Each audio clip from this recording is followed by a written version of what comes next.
Good day mga katings wido. Yan, gagawa tayo ng simpleng hanging cabinet. So ang size pala ng ating marine plywood ay 1/2. Yan. So intended lang ito sa mga magagaan na mga bagay na pwedeng ilagay natin sa ating hanging cabinet. Yan. So tignan mo natin yung area. So maliit lang natin gagawin. Yan. Nasa mga 3 feet lang hanggang sa top. At may pasobra dito sa ibaba na box type. Hanggang dito yung simula at mayroong maliit dito na box. So makikita natin mamaya. So magpuputol muna tayo ng ating marine plywood. Ayan. So sa pagputol natin, pinutol ko ng 1 feet 1 feet. So mayroong 8 na 1 feet na magagawa natin sa isang 4x8 na plywood. So ito ikakat ko lahat to. So ito lang yung ipakita ko na kinat ko ng 1 feet. Yan. So ganyan lang yung kakapal yung ating width ng ating hanging cabinet. Yan. 1 feet. So simbolin na natin. So sa pagka-symbol, yan. Yung isa ay 1 feet, yung isa ay nasa 84 cm. Yan. 1 feet 84, yung isa 4 feet. So 1 feet by 4 feet yung isa, ang isa 84 cm. Pako lang yung ginamit ko dito, hindi na ako gumamit ng glue para hindi na magastos. So simple lang yung ating gagawin na hanging cabinet. Panglalagyan lang mga product lang sa paninda. Ayan. So continue na natin.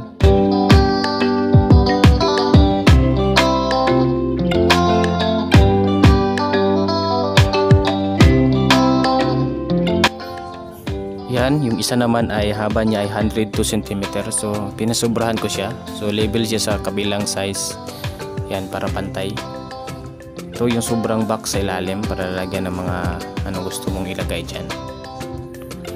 So lalagyan pa rin natin ito ng layer. Yan, na 2 layer para maraming malagay na mga product.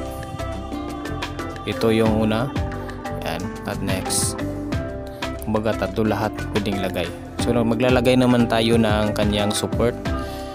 So ibaliktad ito kapag nasa back ito, kapag hinang na natin. So itong yung support, dito tayo magdagdag support ng ating plywood para hindi siya mahulog. Yan.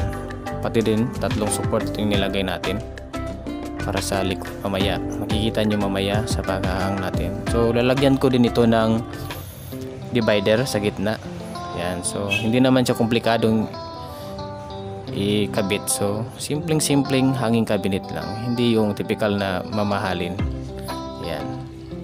So yan mga katings video, natapos na natin. So hindi ko na nakita yung paglagay ng ating divider. So yan ang itsura niya. So meron siyang 2 dito, divider, at isa dito. So yan lang kasimple yung ating hanging cabinet. So makikita nyo dyan, yan yung kanina. Yan yung purpose. So dagdag support din siya para hindi yung mabingkong yung ating marine plywood. So yan, nilagyan natin sa pati din sa taas. Ayan. At screw natin sa kilid kasi yung ating walling ay naka studs, metal studs. Ayan. So yan, safe naman yan. So hindi lang lagyan ng mabibigat. So kaya para hindi pa-down yung ating hanging cabinet. So ayan lang yung ating simpleng hanging cabinet. So kaya nyo naman gawin yan. Kung wala kayong circular saw, pwede namang manumanong lagari lang. So ayan, pwede nyo lagyan ng mga product sa paninda o depende sa inyo. Pero intended talaga ito sa mga magagaan lang, kagaya ng ilalagay ko dito. Maglalagay ako ng burger buns. Yan. O yan, lagyan ng burger buns dyan kahit saan gusto. So nagasto natin lahat ay 750. So yan, 750 lang kasi 1/2 marine plywood lang gamit natin. So yan, sana nagustuhan nyo ang video ko. Huwag kalimutan mag-subscribe, like and share, comment for more videos. This is Rametric. Thanks we do.